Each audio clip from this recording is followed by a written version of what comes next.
Jack Thompson opened the crate alone in his small studio on the edge of the Cairngorms. The package had arrived 2 weeks after his Uncle Malcolm's funeral. No ceremony, no mourners, just a solicitor's envelope and this wooden box marked for him alone. Malcolm had no children, no wife, no one left except Jack, the nephew who had once sat beside him for hours, watching him paint in silence. Jack remembered those afternoons vividly. The smell of linseed oil, the way Malcolm's brush danced across the canvas, creating worlds out of nothing. It was those memories that had inspired Jack to pursue art, though life had worn that inspiration thin. The crate was heavier than it looked. He pried the lid open with a screwdriver, the wood splintering slightly at the edges. Inside lay a single canvas, large, perhaps a meter wide, stretched taut over a heavy frame. Blank, perfectly blank. Jack ran his fingers across it. The surface felt unnaturally smooth, almost warm, like skin heated by a distant sun. Taped to the back was a single sheet of yellowed paper in Malcolm's careful handwriting. What you gain, Petit, you lose in kind. A memory for every stroke. Paint wisely. Jack smiled thinly. He had studied art history long enough to recognize a dramatic flourish when he saw one. Malcolm had always been eccentric, prone to cryptic notes and half-finished canvases. Jack had dropped out of art school years ago when the money ran out. Now he survived on freelance illustration jobs that barely covered rent and food. He was intelligent, analytical, methodical, but life had beaten most of that sharpness out of him. His days were a monotonous grind, waking to cold toast and black coffee, sketching logos for clients who never paid on time. Evenings spent staring at blank pages, wondering if this was all there was. The canvas was a curiosity, nothing more. He leaned it against the wall and forgot about it for a few days, buried under the weight of overdue bills and rejection emails from galleries. That evening, restless after another fruitless day, he set it on his easel. The studio was cramped, cluttered with half-finished sketches and dried paint tubes. The single window offering a view of misty hills that seemed to mock his stagnation. Skeletta. On impulse, he mixed a simple red and painted an apple. Quick, casual strokes, the kind he used to warm up. He stepped back, wiped his hands, and went to bed, the wind rattling the panes like impatient knuckles. The next morning an apple sat on his kitchen table, red, perfect, dukist. Jack stared at it for a long time, turning it in his hands, examining the stem, the faint blush on the skin. He bit into it, sweet, real, with a crunch that echoed in the quiet flat. Then he noticed the small blank spot in his mind. He could not remember what he had eaten for breakfast the day before. The memory was simply gone, a minor absence, like forgetting where he left his keys. He returned to the canvas. The painted apple had faded slightly, as if the surface had absorbed it, leaving only a faint outline. He read the note again, memory for every stroke.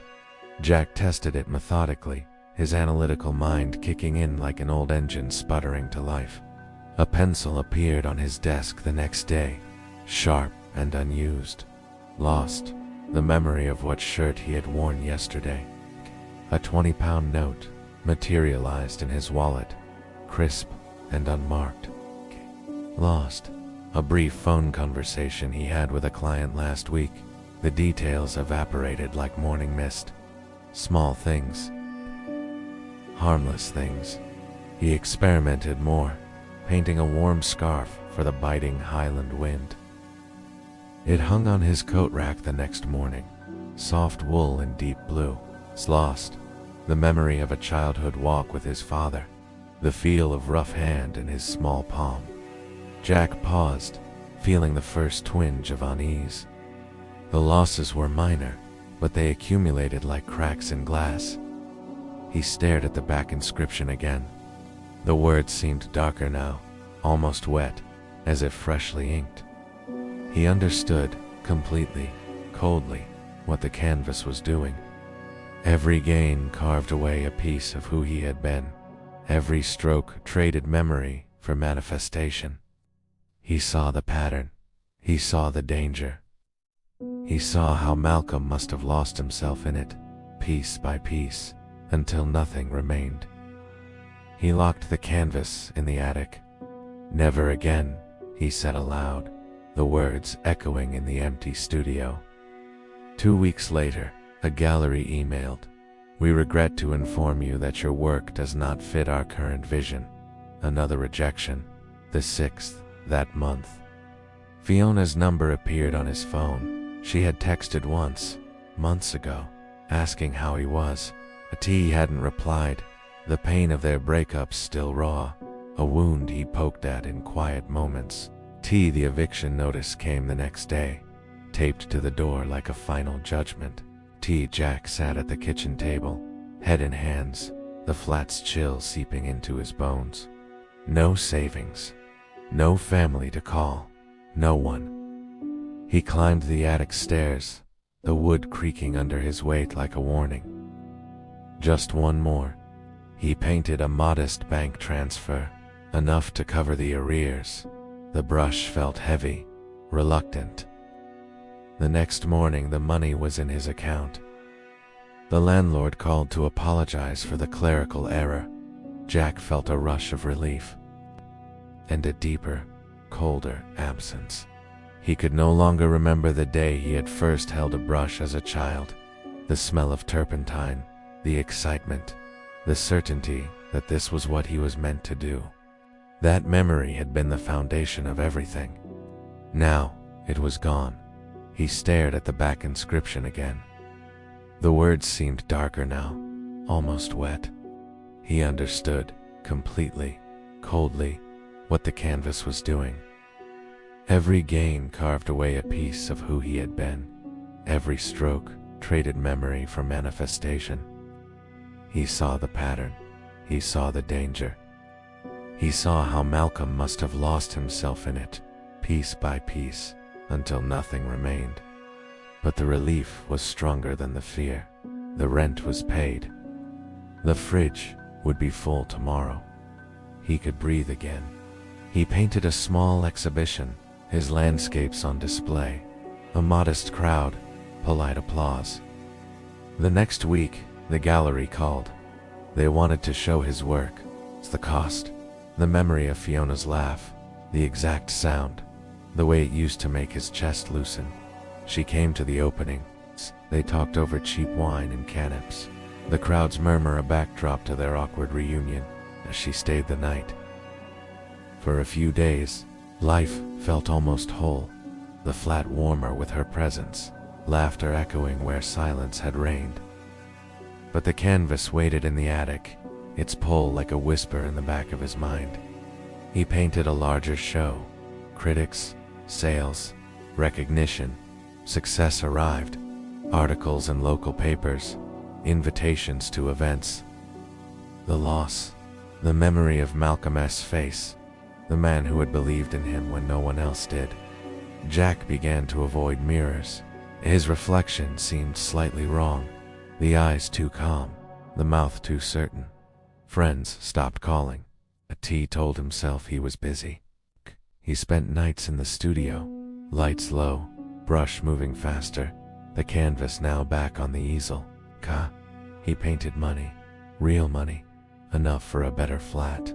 Supplies, time to create. Lost, the memory of why he and Fiona had broken up. Their arguments, his flaws, erased. She moved back in, confused by his sudden distance, but grateful for the stability. Their days together felt scripted, her touch familiar, but the emotion behind it faded. He painted love, deeper, perfect love. Got it. Fiona's eyes lit up when she looked at him. Their conversations flowed effortlessly. Lost, the memory of his mother's voice reading him bedtime stories when he was small. The warmth of her presence, now a vague shadow. The voids, multiplied. K. He forgot the taste of his favorite meal, the one Malcolm had taught him to cook during a rare visit. Forgot the smell of rain on the hills, the way it used to inspire his landscapes. Forgot the reason he had ever wanted to paint at all, the passion now a hollow echo. Kiki knew what was happening. He saw it clearly. Kiki understood the exchange was accelerating. Small losses had become core losses. Kiki knew he was erasing himself stroke by stroke, but he couldn't stop. KC, the canvas had become the only thing that still responded to him. The only thing that gave without asking questions. The only thing that made the emptiness feel temporary. He would sit before it for hours, the brush a familiar weight in a hand that felt increasingly alien. He painted a life of perfect happiness, a sprawling mansion, adoring fans, a love with Fiona that was flawless, seamless, and utterly empty. Each stroke cost him something vital, the memory of his own name, the face of his father, the feeling of sadness, the concept of loss itself. One morning, Fiona woke up and found him in the studio, staring at the canvas. He was painting, but his strokes were blank, adding nothing to the surface. The canvas itself was no longer blank. It was a swirling, chaotic masterpiece of everything he had ever painted. Vibrant tapestry of apples and scarves, money and exhibitions, a phantom limb of a life lived and unlived. "Jack," she said, her voice trembling, "what are you doing?"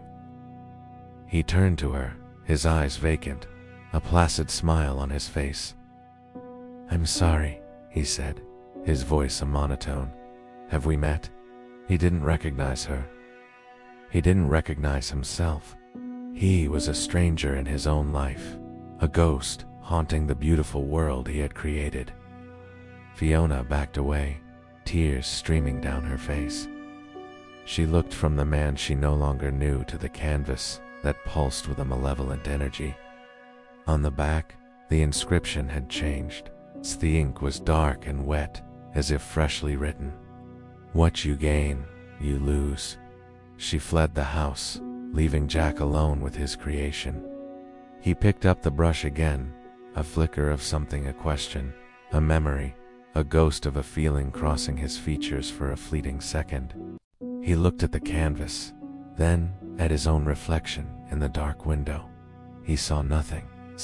He dipped his brush in white paint and began to cover the canvas, stroke by methodical stroke. He was painting himself out of existence, one memory at a time, until all that was left was a man. A brush and a perfectly blank canvas, waiting for the next artist to open the crate.